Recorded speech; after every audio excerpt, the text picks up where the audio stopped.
Good afternoon, ladies and gentlemen.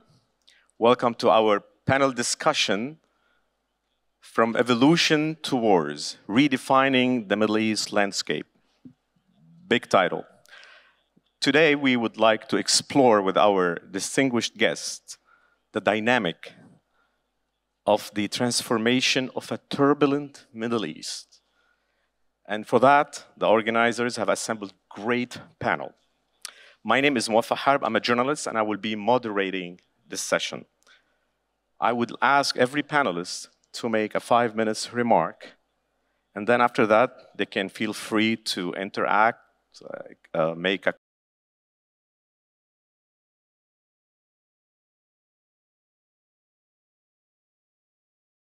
answers. So before I would like to, we start with a friend of mine. I was so happy to see her in this conference, the president of the Middle East Policy Council and a former US diplomat, Gina Abercrombie. So thank you, Gina. Please go ahead.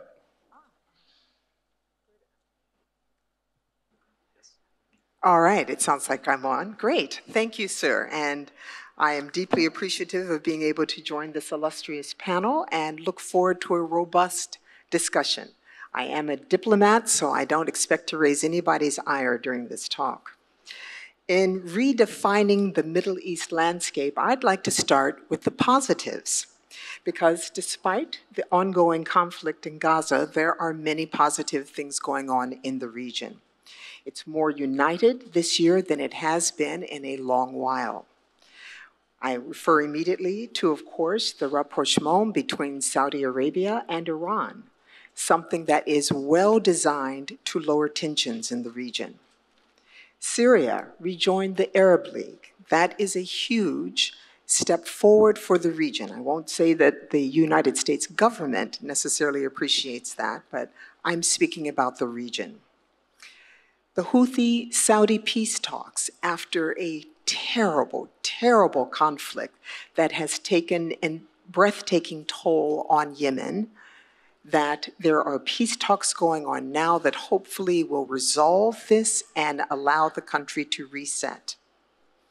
And of course, the Abraham Accords and Saudi Arabia's being just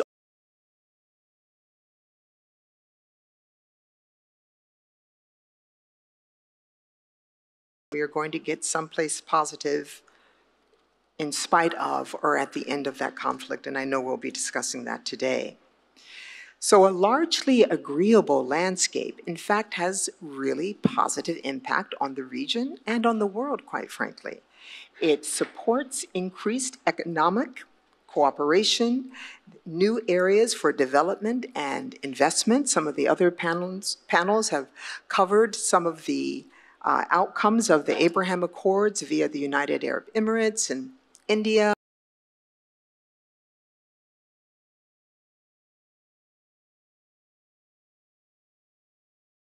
The environment is imperative for the world, internationally and of course regionally.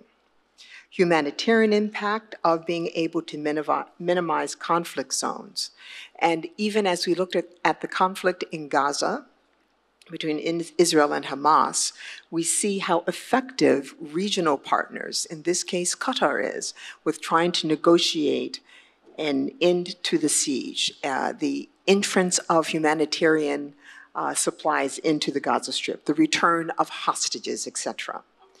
And so finally, the political impact, again, both regionally and domestically. So there are potentials here based on the circumstances we have now, speaking regionally, that bode well. And I'll stop there. Thank you, Gino. I am honored to introduce our second speaker. He is a distinguished figure in the world of diplomacy, when diplomacy used to matter. His knowledge of the region and global affairs will speak for itself. Please allow me to introduce Dr. Nabil Fahmy, the former Foreign Minister of Egypt. Dr. Fahmy. Thank you, Mohammed. Thank you very much. First, I want to thank the organizers for this kind invitation. I always love to come to Morocco, and I found the forum and its multidisciplinary topics quite interesting. Lisa's a long-standing friend, and we've agreed and disagreed on many things. And I agree with a lot of what she's saying, but I'm going to speak as a greedy Middle Easterner. I want much more than where we are. Everything she said is basically correct. But having been a practitioner for over 35 years, and then in the public for a good 7 or 8 more, it's not enough for me as the Middle East. During the COVID period, we all had more time to think because we were all not traveling. And I remember then thinking, the Middle East is facing a perfect storm. The global environment is changing, and we always were linked to that. So we needed to find the new pillars around the world. We were all facing our own domestic social challenges. Economies were not going well, besides the COVID period, but also there were conflicts all over the place. At the time, people were saying the Palestinian conflict is quiet, but there are Libya, Syria, instability in Iraq, Yemen, and you name it. That being said, while that was happening, as a Middle Easterner, wanting to look forward, and again, let me make this point here, look forward for you guys.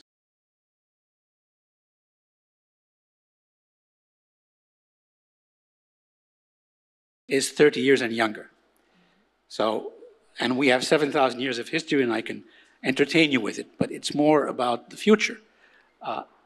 I didn't think that we had a stable Middle East, because there were too many things there that were bothering me, globally and regionally. The proliferation of conflicts was something that was particularly annoying. I was happy that Middle Easterners were taking charge of the topics rather than leaving them for others. But I remember very quickly, I'll just make a point here, I was foreign minister in 13, 14. I remember anecdotally starting off with one of my speeches by saying my nightmares are easier, my nightmares are easier than my days. And the logic was true, because nightmares end after 3 or 4 hours. They're not true, or you assume they're not true, so that's over. But I used to wake up every morning looking west at Libya, a failed state, looking south, we had problems regarding water, looking east, there was no.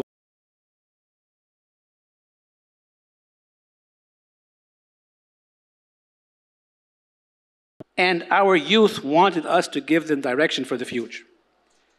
I actually think everything Lisa said is correct, but I would add to it, it's not enough. We need, as Middle Easterners, to give you political direction and economic direction, policy-wise, that allows you to make your choices, and hopefully you'll make better ones than the ones we did.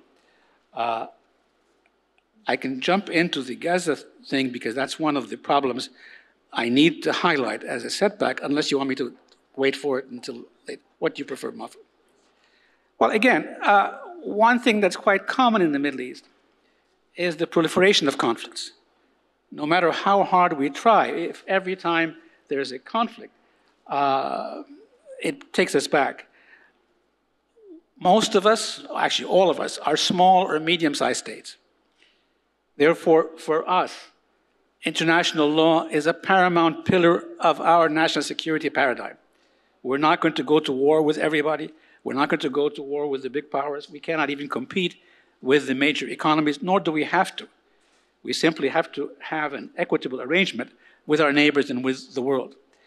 Frankly, and let me add here, there was this statement that, well, the Palestinian issue is not hot any longer, and the Middle East is secure. It was never secure, and the Palestinian conflict has been going on for 70 years. The question in my mind was never, will we have another outbreak of violence. It was always when. You cannot have 70 years of occupation with the kind of treatment that people are facing and the sense of insecurity throughout without there being points of explosion every now and then. And that was obviously going to happen. It happened again, and the reaction, frankly, goes far beyond anything that can be, even in cynical military analysis, be accepted as self-defense. And I will close with one point here. My concern is that we are at threshold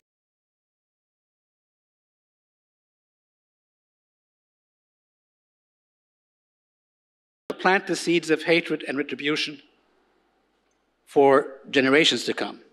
And it won't be state to state. It will be possibly state to state, but mostly human being to human being.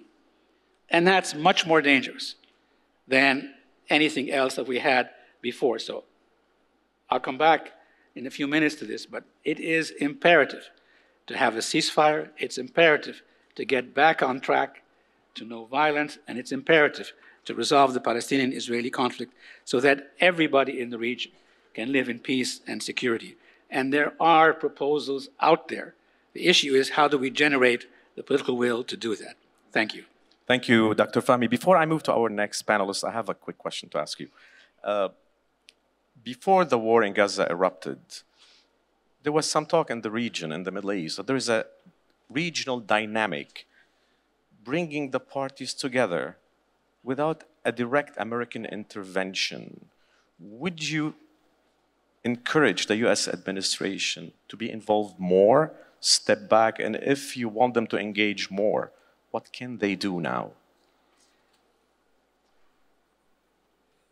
If I had to answer this question before the recent outbreak, I would say, step back, let us try to do it, and simply help. Now things have gotten so bad that I don't think we can generate enough momentum alone from the region. Whether it is, we really need to go big and bold. And you can't go big and bold without America. I don't want, and I will oppose this if it happens, I don't want America to lead the game here. But I do want America to be a fully committed player in trying to achieve peace in the Middle East. But we really need to go big and bold. Incremental steps will not respond to the hatred, the anger, or the sense of insecurity.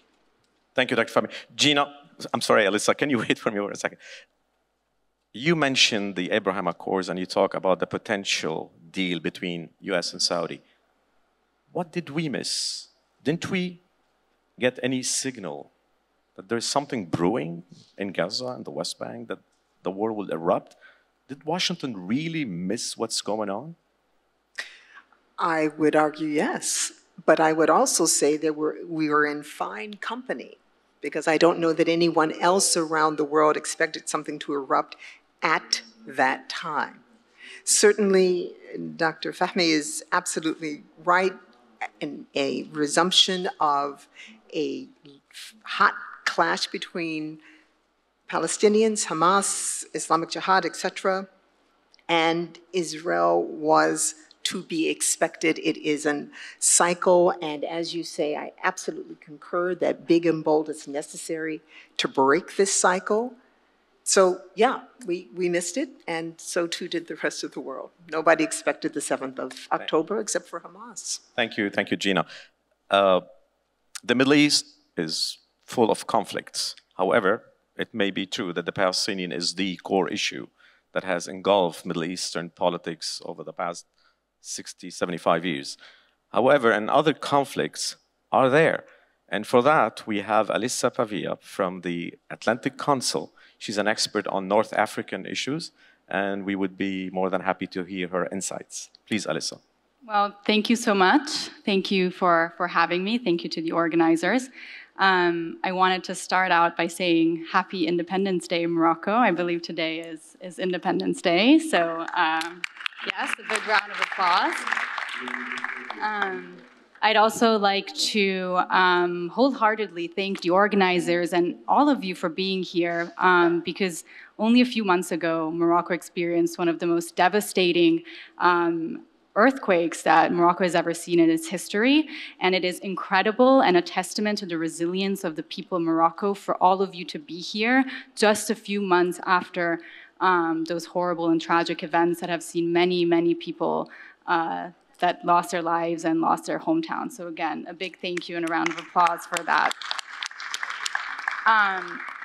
I'd like to focus, as you mentioned, my remarks on North Africa, because I believe that unfortunately North Africa as a region doesn't take up enough of the spotlight as it should, right? And some of the panelists before did mention some of the conflicts that have permeated the region, most notably Libya, for example, right? We know that Libya has been engulfed in a decades-long civil war, but unfortunately the war just doesn't make headlines anymore, and it's eclipsed by other conflicts in the world, such as obviously the Israel-Gaza war now, and before that the Ukraine war. But North Africa is an incredibly strategically important region of the world for many countries in the world, first and foremost for Europe, and also for the United States. And so I believe that North Africa should be prioritized by the West and by other countries in the world. And talking about conflict, because that is what we're talking about today, North Africa also saw other conflicts and other issues, just like if we think about Tunisia. I'm not sure how many people here focus on Tunisia, but Tunisia was seeing 10 years of a flourishing democracy. And unfortunately, with the recent evolution of how things were going, President Kais Saied has taken power into his hands in a different way, and many are claiming it to be a democratic backsliding of such. And also focusing on North Africa, we know here, a lot of people must know about, of course, the ongoing tensions between Algeria and Morocco that unfortunately cause a struggle and a rift in the tension and in the region. And what happens is that, at the end of the day, regional integration, economic integration, because of all these conflicts, specifically because of the Algerian-Morocco conflict, is no longer possible. It's not possible. And it was tested many times before with the Union of the Mediterranean, where there was an attempt to create a sort of European Union amongst North African countries that would have developed the economies of all North African countries. But that was not possible given the intra-state conflicts that permeate the region. There's a World Bank study that says that the economies of each and every single North African countries could have been 10-fold or 20-fold more prosperous had these conflicts been resolved. So there is also no intra-state trade between North African countries. The biggest trade partner is still the European Union, right? So if we were to really provide a solution to solve some problems and some of these conflicts, all of North Africa would greatly benefit from that. And I want to close by speaking about something else. And I mentioned earlier how important North Africa is for various reasons. But sadly, when it comes to the West, specifically Europe, but also the United States, North Africa is always viewed in this negative light. It's viewed from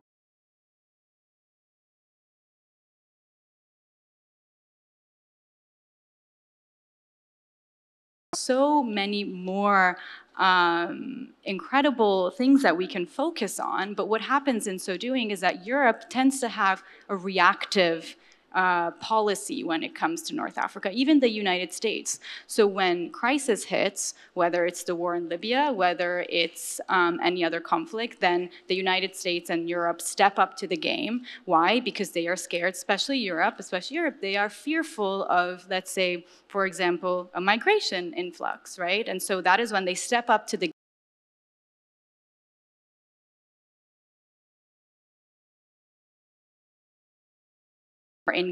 policy towards North Africa, but a policy of engagement, long-term solution, where we see North Africa for the potential that the region has, as opposed to seeing it as in a constant crisis mode. And I'll Thank you, Alyssa. Before I move to the second panelist, I have a question for you, Alyssa. Yeah. Would you see Europe playing a more engaging role in North Africa than the United States to help resolve these conflicts? And why so?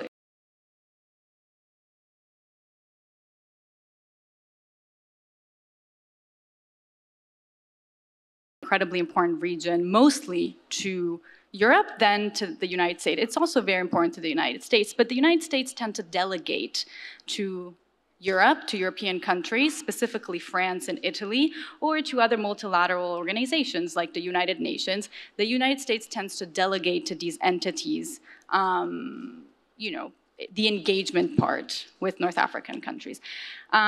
We've seen recently that, well, France, we know, obviously for obvious reasons, for historical reasons, has a huge role in North Africa. But in recent years, they've sidelined a bit, not totally, but they'd like to see a more, a bigger approach or a more substantial approach by other Southern European countries, namely Italy. So Italy is trying to guide this new kind of engagement in North Africa, and I'm not sure how many of you have read about the Majesté plan, so Italy's forthcoming. So when we talk about European, we're not talking about a unified position. We have conflicting agendas, correct. as you are saying. There's always, yes. When it comes to the EU, unfortunately, I mean, there's conflicting agendas, and we know that Southern European countries are always going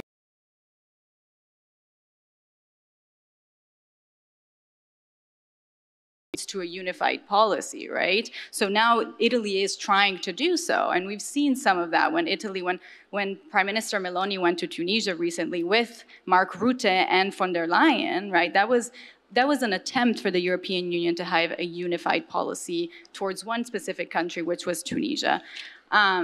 So in that regard, yes, the European Union should have a more should be more engaged, in my opinion, than the United States. But as I said,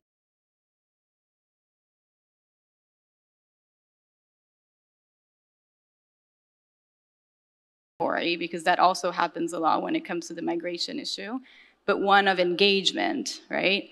Another recent example, but this is a positive one, I would say, is when Italy then diverted energy consumption towards intake of energy from Algiers, away from Russia. But that gave that was a potential for a huge bilateral relationship and the improvement of a very good relationship there between Italy and a North African country. Thank you, Alyssa. I move to our next panelist, Ramadan Abu Jazar. Ramadan, I'm going to ask you the question in Arabic. I'll أحكيك بالعربي, so I will wait for my, please. أنت من غزة ومتابع للموضوع الفلسطيني منذ بدأت تقرأ الجريدة وموجود في أوروبا. هل تعتقد أن هناك تغير في المزاج الأوروبي تجاه الموضوع الفلسطيني؟ ولا أتحدث عن المزاج الشعبي الأوروبي، إنما أتحدث عن الاتحاد الأوروبي، وأنت فاعل وأنت ناشط كبير في بلجيكا في هذا الموضوع. هل ممكن قبل أن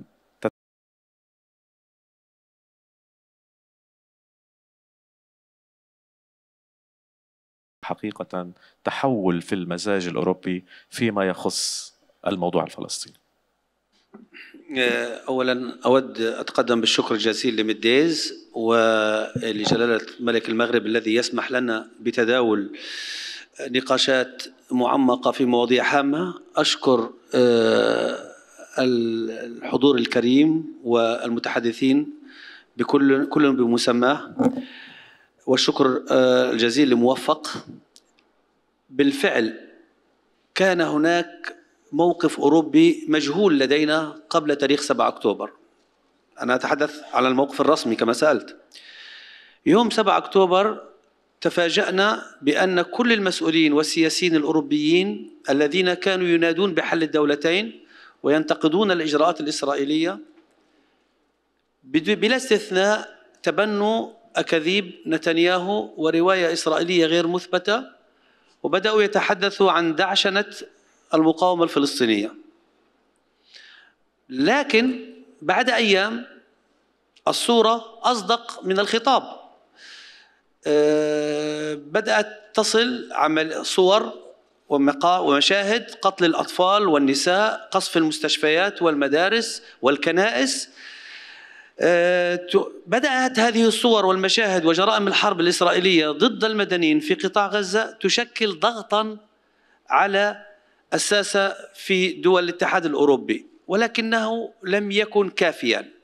ثم انطلقت المظاهرات التي شاهدتموها عبر وسائل الإعلام بمئات الآلاف من المواطنين الأوروبيين، شباب، نساء، شيوخ من مختلف الفئات.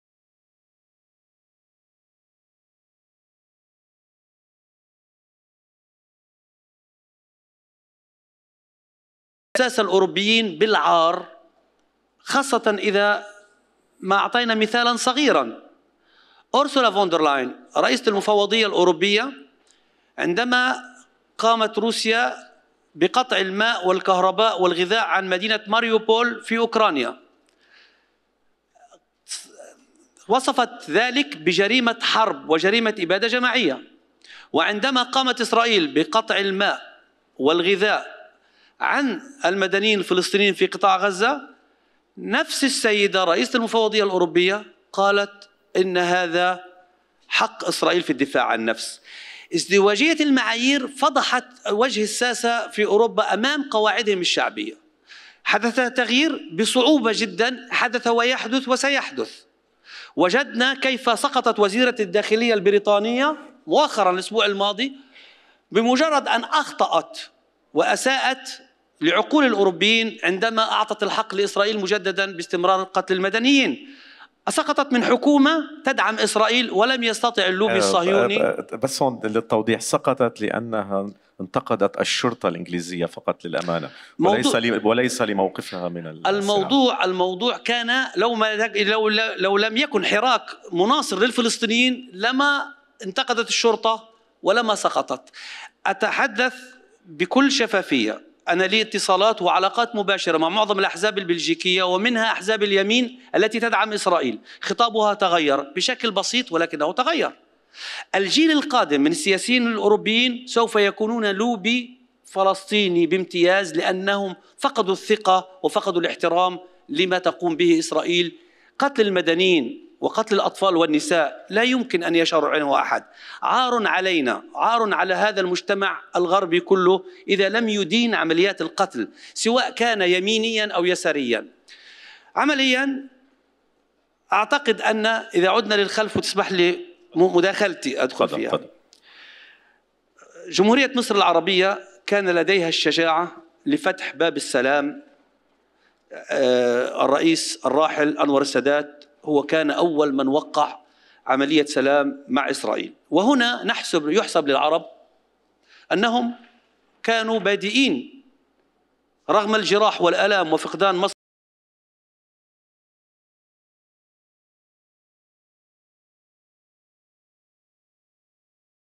بعد عشرات سنوات من النضال، رغم الجراح وآلاف الشهداء ذهب إلى السلام.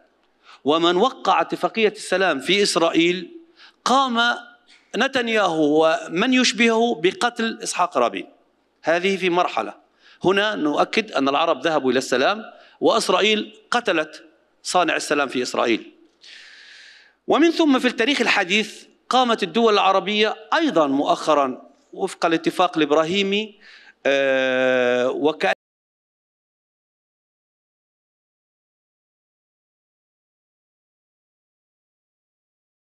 وكما وصف الرئيس بايدن حكومة نتنياهو أنها الحكومة الأكثر تطرفا في تاريخ إسرائيل. حتى عملية الوفاق والتوافق الذي حدثت بين السعودية وإيران وتحدث عنها جينا يجب أن تشجع أجواء السلام في إسرائيل، إلا أن وجدنا سموتريش، أنا أتحدث هذا كله قبل 7 أكتوبر، عندما يذهب وزير المالية الإسرائيلي الحالي وهو على رأس وزارته للاجتماع بالجالية اليهودية في باريس ويضع خلفه خريطة تقتضم نصف الأردن وجزء من مصر، ولا يعترف لا بالدولة الفلسطينية ولا بحق الشعب الفلسطيني ولا بالقدس ولا حتى بالمقدسات العربية والإسلامية والمسيحية. أيضا عندما يقوم بن غفير بتسليح المستوطنين، بالمناسبة كل المستوطنين الضفة الغربية لديهم كميات مهولة من السلاح، ولكن عندما يقوم بالتسليح العلني لهم هو تشريع لهم بالقتل وممارسة جرائم الحرب دون أدنى محاسبة. كل هذه الأمور كانت تحدث قبل 7 أكتوبر، ولكنها خرجت للعلن بعد 7 أكتوبر، وكان التاريخ سجل بعد 7 أكتوبر. إسرائيل ترتكب جرائم حرب ضد الشعب الفلسطيني، ومرة أخرى رفضت السلام عندما قتلت إسحاق رابين، وهي ترفض السلام مع العرب كما رفضت مبادرة السلام العربية. إذن ماذا ينتظر العالم من الشعب الفلسطيني؟ إذا فقدنا العدالة على العالم أن ينتظر كل أنواع المقاومة. لن يتوقف الفلسطينيون عن المقاومة حتى لو تم تهجير كل الفلسطينيين.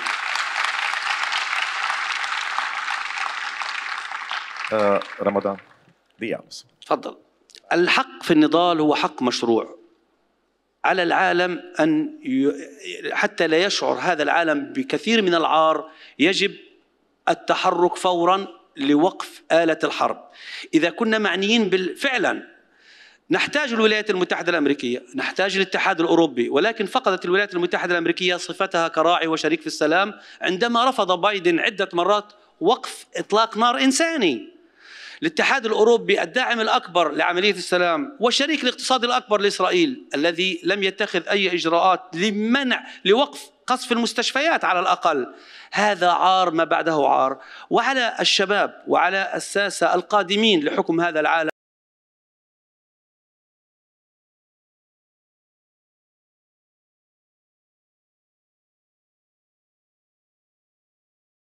لوقف إطلاق النار لحماية ما تبقى من المدنيين.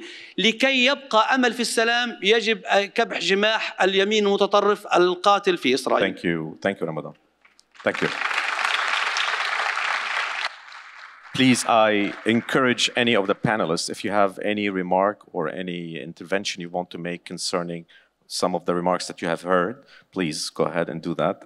And before I open the floor, I have a few questions to the panelists. Dr. Fahmy, you were directly involved throughout the peace process, and you know all the intricacies and what is possible and what is impossible, what's achievable and what's not achievable.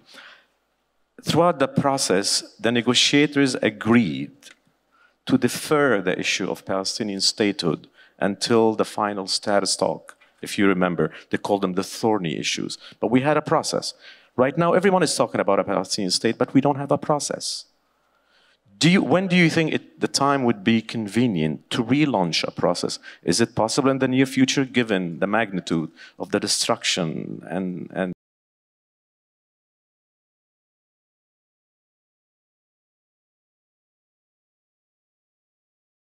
the time is ripe for the world to launch an initiative? And would it be Egypt leading some efforts, or the US? Especially right now, Russia cannot be a co-sponsor of the Middle East peace process like we had after the Madrid conference. So who are the main players that can bring about a difference in that process? It's a great question and a difficult one. Let me try to give you an honest, candid answer, but so there's no misunderstanding. I'm speaking on my own behalf. So what I say may be that position of the Egyptian government, or it may not, I don't know. But these are my opinions per se. The first thing is, in all honesty, Israel never really moved unless it saw the pain. That's the history of it. Before the 73 war, they actually saw the exercises on our side by the military. They saw the movement of the military, but they didn't believe that the Egyptians would do anything as crazy.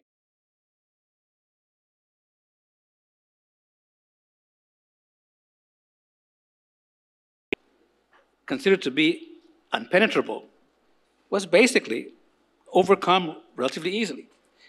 And Anwar Sadat, when he went to war only to negotiate. He did not go to war to liberate the Sinai. And I won't go back too far, but he literally sent his national security advisor to Henry Kissinger twice in 1973, Paris and New York, and said, I want to negotiate, help me negotiate. Dr. Kissinger was busy with the Soviets, said, I'm busy, I can't help you until you help yourself. He did not mean go to war. But, so Sadat suggested some initiatives, get the Israelis to withdraw 50 kilometers from the Suez Canal, etc., and I'll open it up for navigation. They ignored him because they didn't think that it was serious, nor did he think that it was a price to pay here. So he went to war. And then we had our peace process. They agreed to a peace agreement with Egypt because it basically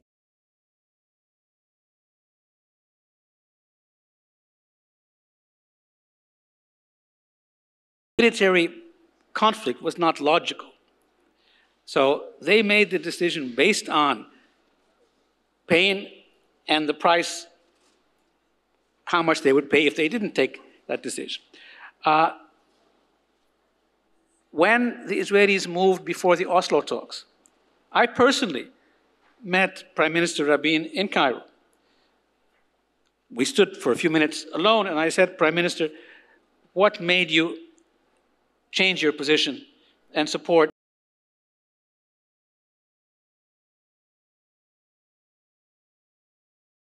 Very straightforward and honest answer. He said there were only so many bones I could break, that this was not working, and we needed to find another way. What happened over this last 5.5, 6 weeks will either push us into an era of hatred and retribution, or open the door for a peace process. But let me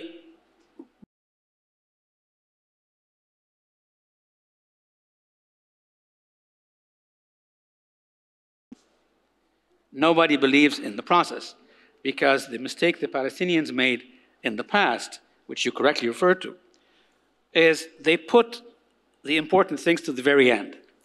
Well, if you're not the strongest part of this package, the worst thing you can do is negotiate first and then leave your issues to the end.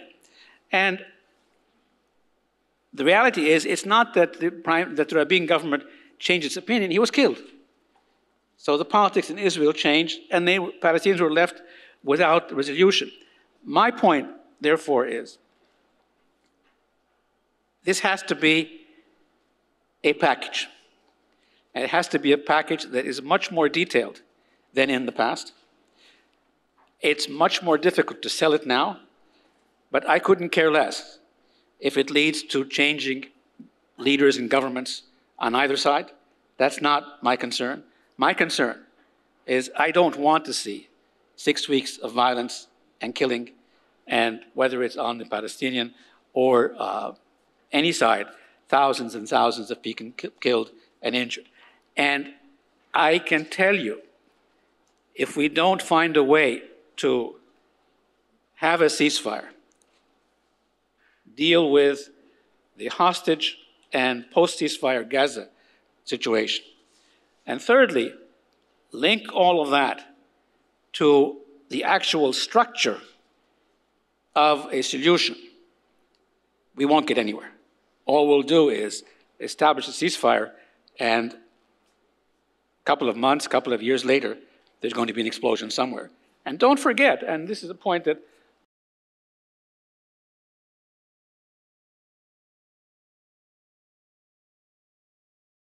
if you actually look at the West Bank, there were more people, more Palestinians killed in the West Bank in 2023 than 2022. And that's not where Hamas has a strong suit. So I want to solve this, but it's not going to be solved by force. Force will simply lead to more hatred, and people will take revenge in their own hand, and targets will vary from military to civilian targets, and don't blame them if you don't give them a way out. Thank you, Dr. Fahmy. Gina, anyone has any remark concerning what Dr. Fahmy said or any other thing before I ask Gina a question? Well, I want to add that please do. Concur and then I ask my violently question. with your assessment. I would actually describe it as imperative. This cycle cannot be broken until Palestinians have a clear and convincing way forward to arrive at a state, freedom, and dignity. When I worked in the Gaza Strip for 3 years, I had to be very honest about the United States being on Israel's side. I would have no credibility with my interlocutors if I did not acknowledge that. But as I said that, our commitment to a just, lasting, comprehensive peace, that was what the phrase that we grew up with, means that for Israel to be safe, secure, and live in dignity, Palestinians must be safe, secure, and live in dignity. And that is what kept us being a viable interlocutor and broker of a peace process. But I don't think you'd find any US official to say that we did not take our eye off the ball, that we grew complacent by assurances from our ally Israel that it was in hand, the famous phrase we all know now of mowing the lawn. But it was inevitable that violence would erupt again. The only way to stop it is to ensure that there is a credible way forward. And how we get there now with all of this death and destruction, and of course, many people now being in the position, if the Israelis, for some reason that I do not believe possible, eradicates Hamas, there will be another generation of those who will take it up, either in the name of Hamas or another name. We keep in mind the last time Israel moved the PLO out of Lebanon, Hezbollah didn't exist, Hamas didn't exist. So hopefully, I know certainly from the side of the United States, because you've heard the president, you've heard the secretary say, no reoccupation of Gaza. There must be a two-state solution. We have to find a way forward. Diplomacy, it's not on the front pages as I would prefer as a diplomat, but it is happening. And the thought processes of how do we move this forward with our partners in the region, our indispensable ones of Egypt, Saudi Arabia, Qatar, those who've signed the Abraham Accords. So now it's clear what there is to be lost in addition to the lack of safety and security, but those new budding relationships in the region also will be lost if we do not find a way forward. Now my question to you. The early days, President Biden, Secretary of State, uttered unconditional, solid rock support to Israel. However, we have noticed a change in tone after watching probably the death toll and the footage of the destruction and the humanitarian conditions in Gaza. Is that going to be only change in tone, or there is a chance there may be change in policy and the way Washington approaches the Palestinian-Israeli conflict? Yeah, the president's position comes from several sources. That Israel has been a strong ally in the region for us for a very long time. History, personal connectivity, etc. But also the president feels support for Israel strongly in a very personal way. He does.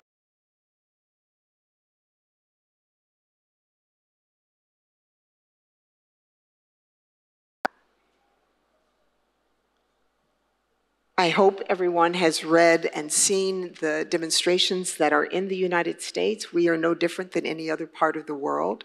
We see death and destruction. Americans are voicing our disquiet, our dismay with the amount of death and destruction on the part of Israel and on the part of Palestinians. It is increasingly clear, and again, the president is saying the right things now, that this is not an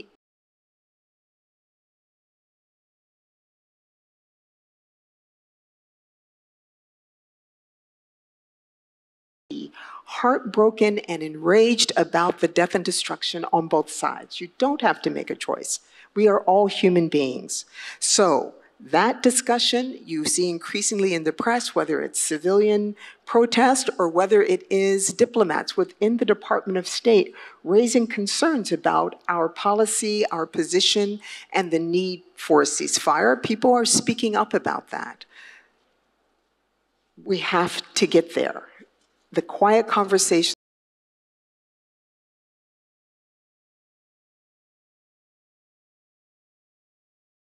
as well as word. Thank you very much, Gina.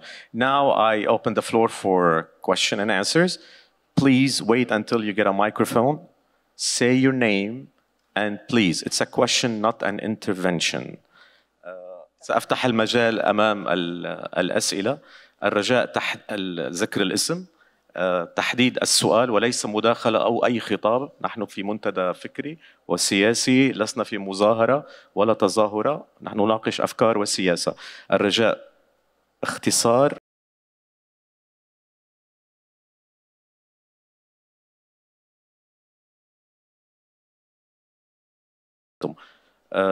مين يحب يسأل؟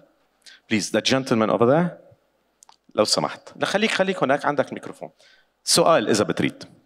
Yes, I want to ask the former consul of the US. I have just a specific question for you, and I thank you first for your credibility and saying that US is on Israel's side. Now, I want to ask, when the US will withdraw from the Middle East? Because first,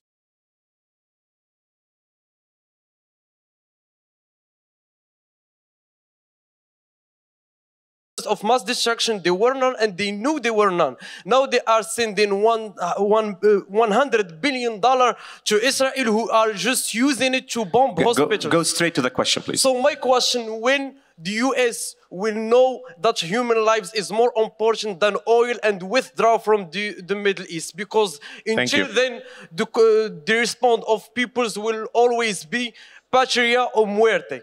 Thank you. Thank you. Gina, please. You want to address that one?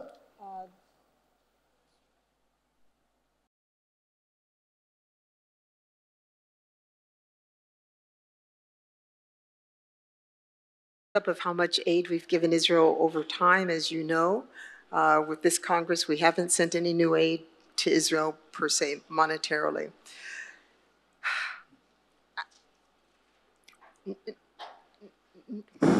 It's such a challenge to answer your question in two ways. One, it has never been that we value oil over life. That's not the case. There are many different issues that go into a nation's foreign policy, and no nation's foreign policy is going to be satisfactory to everyone, including their own citizens. Hence, protests in the streets, as you've seen.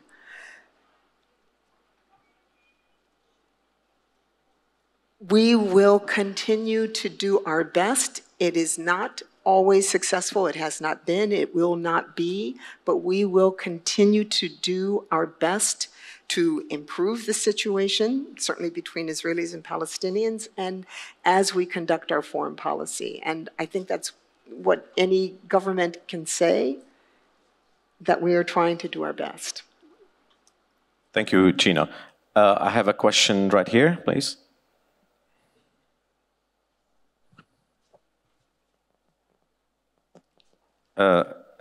My name is Hussein bin Said, and I'm a Moroccan national. I study at the University of Luxembourg. Before I would ask my question, I would Hussein. Hussein, I said, ما في مداخلة. سؤال, sit down. Sit down. Look, please take the microphone. Question. I said question. سؤال. Please, can you take the mic unless you have a question? Thank you.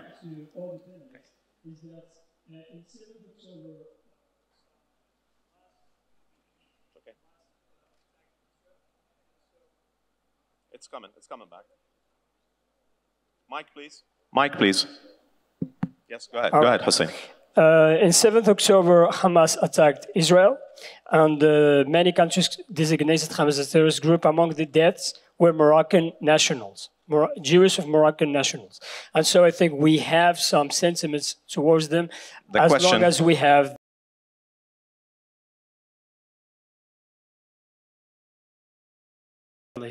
is what is your opinion regarding His Majesty's the King policy towards Palestine, and do you think it is helpful? Thank you very much. Anyone wants to address that question? Alisa, do you want to take a crack at that one? That's a very good question, and actually I was going to ask maybe someone in the audience if they wanted to say anything about that, because we know that Morocco has normalized ties with Israel. In 2020, it was the second North African country, if we look at Egypt as, right, North Africa.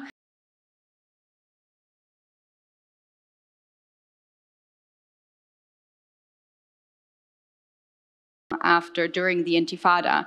And so my opinion was that the kingdom's response to the ongoing conflict was lackluster. We didn't see a very strong response from the behalf of the king.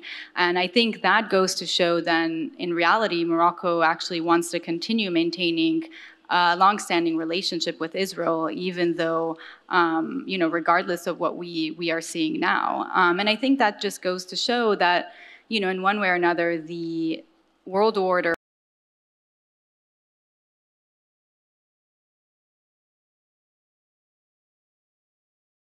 Can I interrupt you in a little bit? Of course. Do you know how many times I've heard the Middle East has changed? It's no longer the same. In 1990, Saddam invaded Kuwait, and famous, prominent columnists said the Middle East will no longer be the same. Look at what's happening today. It's still the same. So what new world order are we talking about? Same issues, same players, and nothing is moving forward. That's a very good point. Thank you. But, at the end of the day, the Abraham Accords were a very big new reality, were they not?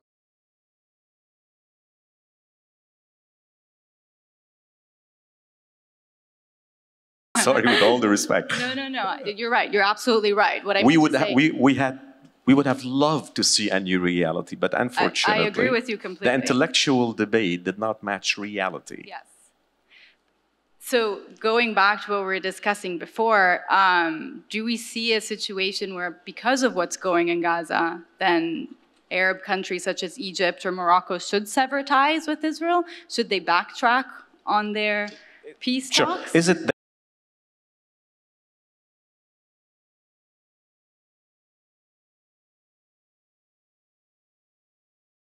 President Biden cannot get Netanyahu to accept a ceasefire?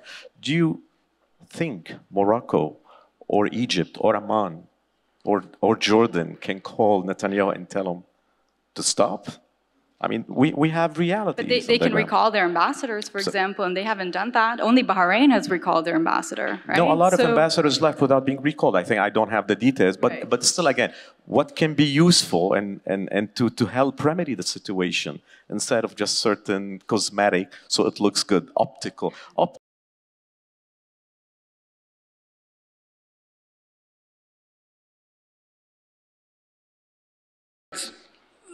What you said, Muafa, which is correct, that we keep hearing this change. I'd even refer to a recent article by an American official who basically said the Middle East has never been as secure as it is today. Less than a month later. This is the article published, but it was retracted by National Security Advisor Jake Sullivan. Well, I read it. No, everybody read it. I wrote an article about it.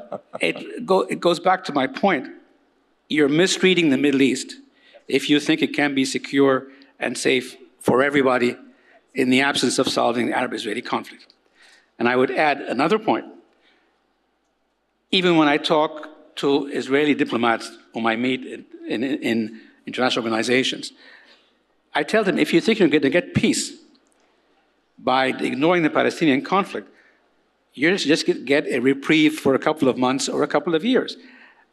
The Israeli Prime Minister, in trying to explain the Abraham Accords, actually explained them the exact opposite of what the Arabs do when they try to explain the Accords. Because he said, we'll drop the Palestinian issue and I'll have relations with the Arabs, and then when I finish with that, we'll come back to the Palestinian issue. It doesn't work that way. If you really want peace and security for Israel, you have to do everything you want, but it has to include the Palestinian issue. Dr. Fahmy, is it really ignoring the Palestinian issue, or the international community is fatigued because of the lack of progress? Well, no, please. Sorry. I actually think that the Israeli government intentionally tries to ignore the Palestinian issue. Because, believe me, they have had so many opportunities, and was mentioned previously, the Arab Peace Initiative, 2002 in Beirut. It basically says, all of us will normalize with you. All of us. It's not one by one by one. It is the whole region will normalize with you if you just simply end occupation. It's a clear package, and frankly, the Israelis made a huge strategic mistake of not accepting that, as did the Americans in not embracing it, and frankly, as did the Arabs by not defending it much more forcefully, because that was a historic step. But the Israelis did not respond to it. What I hope they learn from this lesson is that there will be more violence if we don't solve this. And I say this as an Egyptian, and correctly, we were the first country to make peace with Israel. But when we did it, and let me give ourselves an example, we signed 2 documents. The peace agreement about Egypt-Israel and the framework agreement about solving with the Arab countries, particularly the Palestinians. Our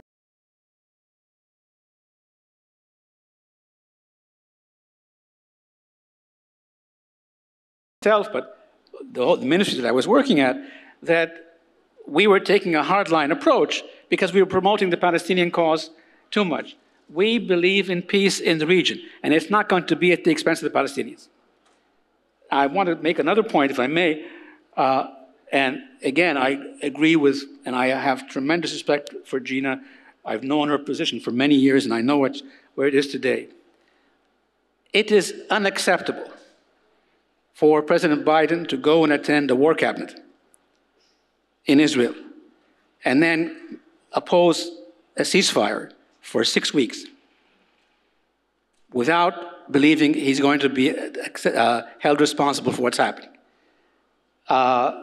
Secretary Blinken issued a statement in Tokyo with, I think, 10 points.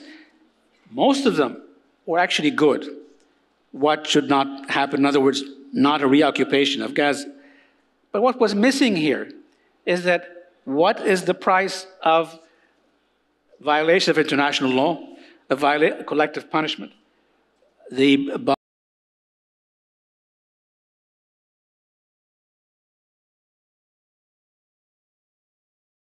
versus its adversaries, but also its friends. And we want to work together not to destroy Israel, but to achieve a peace that involves everybody. It's not going to work with violence. Thank you, Dr. Fahmy. Ramadan, you have a remark. Please. أنا بس بدي أعلق على سؤال الشاب يعني عن موقف المغرب في الآخر أقول لك إياه إحنا اللي شو إذا كانت إسرائيل مهتمة بالفعل بالحفاظ على علاقات سلام مع الدول العربية ما كانت لتقوم بكل هذه الجرائم. أعتقد أن حرب الإبادة الجماعية التي تقوم بها إسرائيل هي رفض حقيقي من نتنياهو لكل آليات وعمليات السلام مع الدول حتى التي وقعت اتفاقيات سلام. من لا يحترم هذه الاتفاقيات بهذا التصرف هو يتصرف. قتل العرب والفلسطينيين والدعاية الانتخابية لأحزاب شريكة لنتنياهو تنادي بقتل العرب. كل الدول التي طبعت مع إسرائيل هي دول عربية. هو ينادي بقتل العرب. أما عن موقف المغرب الذي سأل عنه بعلمي أن مسؤولين إسرائيليين طلبوا أن يكونوا هنا في ميديز، ولكن موقف المغرب أننا لا نرى أحدا منهم. وهذا الموقف يتوافق مع الشارع المغربي، مع جلالة الملك كرئيس لجنة القدس لحفاظه عن حقوق الشعب الفلسطيني، وأيضا حجم المجازر التي ترتكب لا تسمح للتعامل مع حكومة التطرف. أما بالنسبة لجينا، بالنسبة للسلام، الفلسطينيون لا يطمحون لسلام اقتصادي، الفلسطينيين يريد حرية، يريدون دولة، يريدون حقوق كاملة، حقوق مدنية وسياسية. أيضا إسرائيل قوضت إمكانية قيام دولة فلسطينية، وليس الفلسطينيين هم من تقاعسوا. العرب قدموا كثيرا من التسهيلات للتخلص من هذه الأزمة والذهاب بعيدا، ولكن في كل مرة نتنياهو وقيادة إسرائيل المختلفة هي التي كانت تقوض عملية السلام. اليوم على المجتمع الدولي أن يفهم جيدا أن جرائم الحرب لا تسقط بالتقادم، وسوف يأتي زمن لا يستطيع أحدكم أن يقابل أي مسؤول إسرائيلي، لأن كل من هم في الحكم الآن يمكن أن يكونوا متابعون في المحاكم الجنائية الدولية بتهمة ارتكاب جرائم حرب. Thank you. Thank you. Any question on the floor? Please, the mic over there. There's the lady, I think. Please, right there. Where is it? I don't see them. You had yours. Please, right there. Go ahead. اسمك لو سمحتي وسؤال مباشر. My name is Lina Saidi. I'm a political science student in the International University of Rabat. It has been mentioned earlier that social media has a big impact in shaping global perceptions of Palestinian narrative. My question is, what do you think of the role the media has played in this concept? Who do you want to answer the question? Who is it addressed to? Anyone, really. Gina, do you want to take? Dr. Fahmy, please. Sorry, I've been pushy, but I didn't mean to be. Thank you for the question. I've been doing a lot of interviews over the last couple of weeks. In the very beginning of the process, when I saw the banner headline, I think it was on CNN or BBC, I forget which one, Israel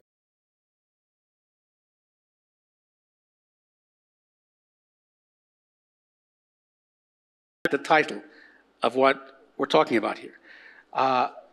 In all candidness, Western media was biased against the Palestinians to start off with. And I'm saying the Palestinians because most of their governments were biased. When social networking, even though it's not professional journalism, expressed the voice of the people in its crude but honest way, then the professional media started to redirect, and actually CNN this morning was quite critical of some of the Israeli actions. So I think social networking, while it's a pain for practitioners because you respond so quickly, I think it does have a positive effect when it comes from the heart rather than from trying to take it as a joke. So I applaud you for that particular point. Thank you. Gina, do you have anything to say? I'm sure you do, but go ahead. I certainly.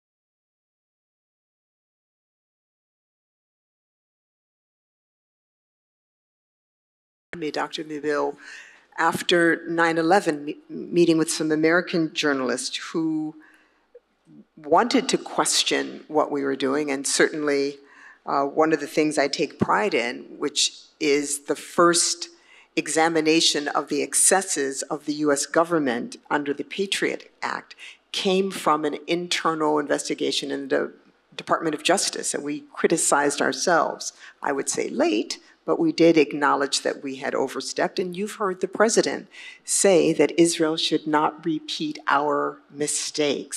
You've heard him say that. It took too long for a more biased view, without a doubt. Thank you. Now, I think I have a question over there, and then I'll come back to you. Please, the gentleman over there. Where is that?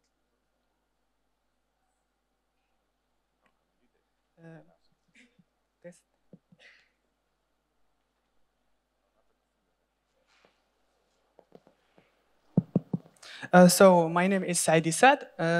سؤالي سيكون موجه أساسا للسيد أبو جزار. في نظرك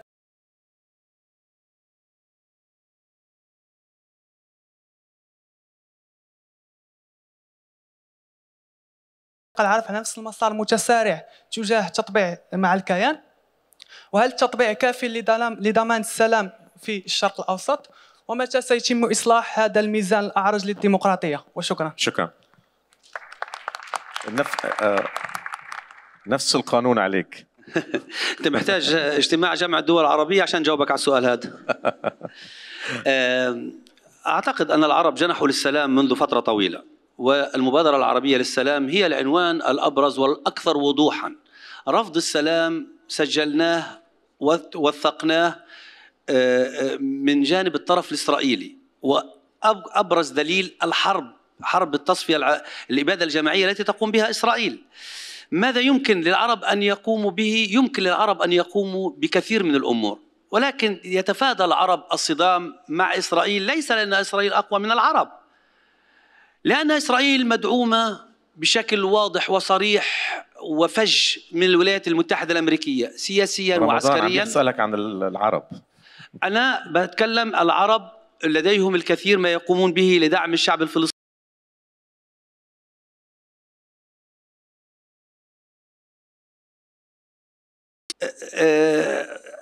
ما تقوم به إسرائيل هو يرجع إلى الشارع العربي والحكومات العربية. إسرائيل تقوم بارتكاب جرائم تصاعدية، واليوم بدأت قصف في المناطق الجنوبية في قطاع غزة. إذا كانت الأيام الأولى للحرب يفقد الفلسطينيون عشرات يوميا، أعتقد إذا ما بدأت معركة الجنوب سوف يكون آلاف الشهداء يوميا، وهنا ضغط كبير مباشر على الأمة العربية وبخاصة على جمهورية مصر العربية. إسرائيل تستهدف مصر، ومصر تقود الأمة العربية، ولكن عملية ضبط النفس في مصر وفي الدول العربية لا نعلم إلى متى. على الأمريكيين أن إذا ما أرادوا بالفعل إعادة هذه المنطقة إلى منظومة السلام أن يتفهموا أن صبر العرب لن يكون طويلا. شكرا رمضان. Any ladies? Where are the ladies? Please. They ask more direct questions and less emotional. Please, the lady over there, and then I'll come back to you. Please, yes, go ahead. Oh, there's another one also, but that's okay. The lady over there. Both, you will have a chance. You will have a chance when you finish, please. Okay, my name is Hania Talib. I'm also a student of political science at the International University of Rabat. So my question would be about a subject that I think you didn't talk about, and it's the fact that everybody is waiting for everybody to condemn either Hamas or Israel. And my question would be, you, Mr. Fahmy, said that the media is already a bias. They already most of them condemn Hamas, while you, Mrs.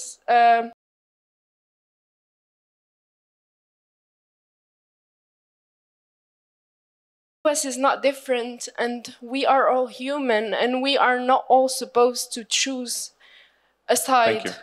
When in fact everybody is waiting for us to choose a side. So that's my question. Thank you very much. Yes. Okay, we got your point.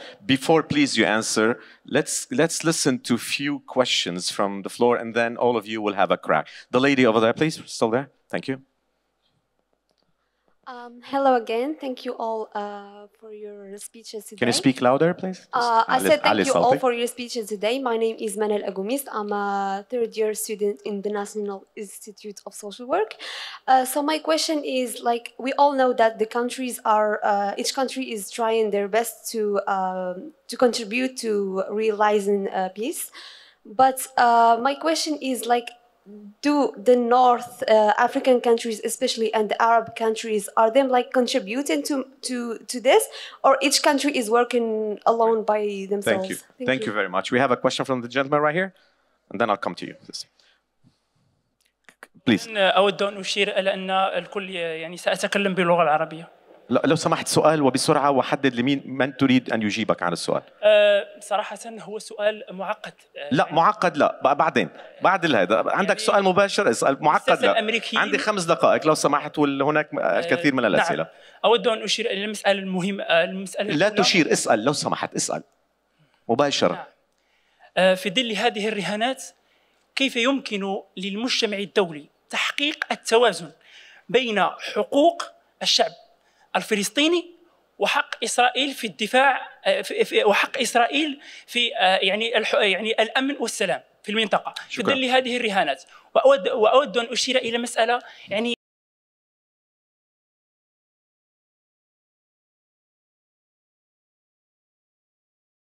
القضية الفلسطينية سيبقى ثابتا وراسخا، وجلالة الملك دائما سيدعم هذه القضية. وشكرا. شكرا لك.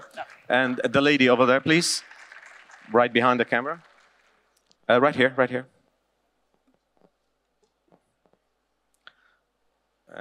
No, you did once. Hello everyone, my name is Aisha Aitlmatin. I'm a second year student in a fashion school, and I'm the vice president of talent management of ISEC in Tangier in Morocco. So we were talking about striving to achieve peace. So my question is for Miss Gina. So as we all know, as in the aerial sessions, we're all talking about leaderships and creating, developing ourselves and educate our children and the next generation to strive to achieve peace. But do you don't see that there is a contradiction between what are we striving to achieve and what's happening now in Gaza and Palestine? Thank you very much. I can take two more questions, but quick one. The lady over there, please. Right here, next to you. Hi, my name is Safa Amir. I'm a student.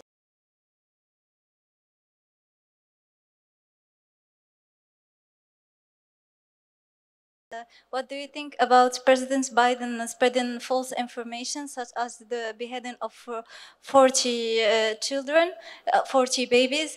And we know the impact that misinformation can lead, and we all seen that the impact it had all over the world. Thank you. Thank you. The gentleman in front of you. Yes, please. Greetings, my name is Ilyas Alouchi. I'm a second-year master's degree in the International University of Rabat. And my question is a rebound of everything you just said. I want to say, just as the saying goes, the more things change, the more they stay the same. After all the years, nothing changed in the Middle East. So my question is, what can we do? What can the world, what can the Arab people, the Muslim people, and the Middle East itself do? We need a 2-hour session to even think about it. Thank you very much. Thank you very much. Last question behind you, please. The gentleman, and that's the last question, and then I will ask the panelists to take a 1 minute each. I'm Ahmed Eshkouri, first-year student in political sciences at the Rabat International University. Madam Winston Lee, if the United States wanted to resolve the Israeli-Palestinian conflict in Gaza peacefully,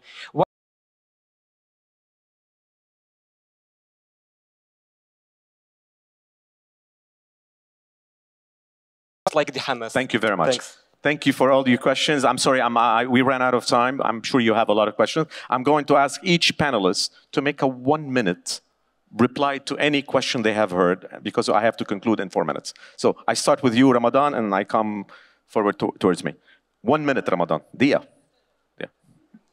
أنا فقط أريد أن أعرج على أن لا أعتقد أن هناك حكومة عربية أو دولة عربية سوف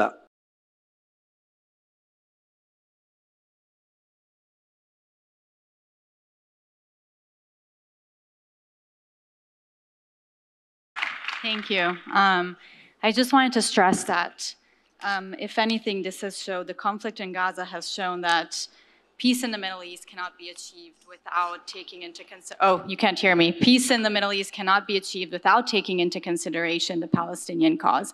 This was very evident. This is evidence once again. And that was the path that many Arab countries as well were taking with the Abraham Accords by sidelining the Palestinian cause. And so this is showing us once more that that's not possible. We cannot achieve a sustainable solution, peace and prosperity for the Middle East and North Africa without taking into account the Palestinian cause. Thank you, Alyssa. Dr. Fahmy? Partially in answer to a question, but also as part of my closure, I'm not interested in condemning Israel. Its actions are worth condemning hundreds and hundreds of times. But what I want to see now is concrete action and concrete steps to achieve a ceasefire, to try to resolve the Gaza issue, and to link that short term to not a peace process, but to a resolution of this issue. That requires, frankly, on the one hand, I would like the Arabs to take the Arab Summit document in which they made some very important statements, and translate that into actual action, steps that will be taken in each one of those points, including the consequence of them not being taken. And I would conclude that we need, as Arabs, to give a very clear and strong message to our Western friends and colleagues, be they America,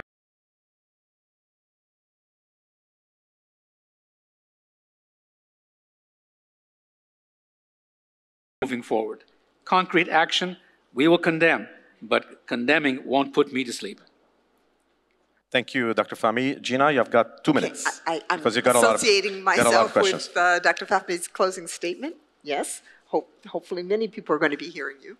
And just to answer a couple of the questions, because I no longer work for the US government, I can say the president made a mistake in his assertions that he didn't trust the numbers, only because the US government has been using those numbers for the last X number of years without questioning them before. I spoke earlier about the president's personal connection, and I'm going to put it down to that, but many, many people were distressed at his public statement. And the second question was, why are we sending carriers to the region? I think in support of, and I think successful to the degree that it has been so far, is that there is no nation in the region that wants this conflict to spread more widely. Lebanon does not need to be at war. No country in the Gulf, North Africa, or otherwise in the Levant needs to also be at war. We need to be resolving conflicts. And the presence of those carriers send the message that this should not go to a wider. Thank you, Gina. I'm sorry if I didn't give you the chance to give a question, but we're out of time. Please join me in thanking our panelists for their insights, and thank you for joining us. Thank you.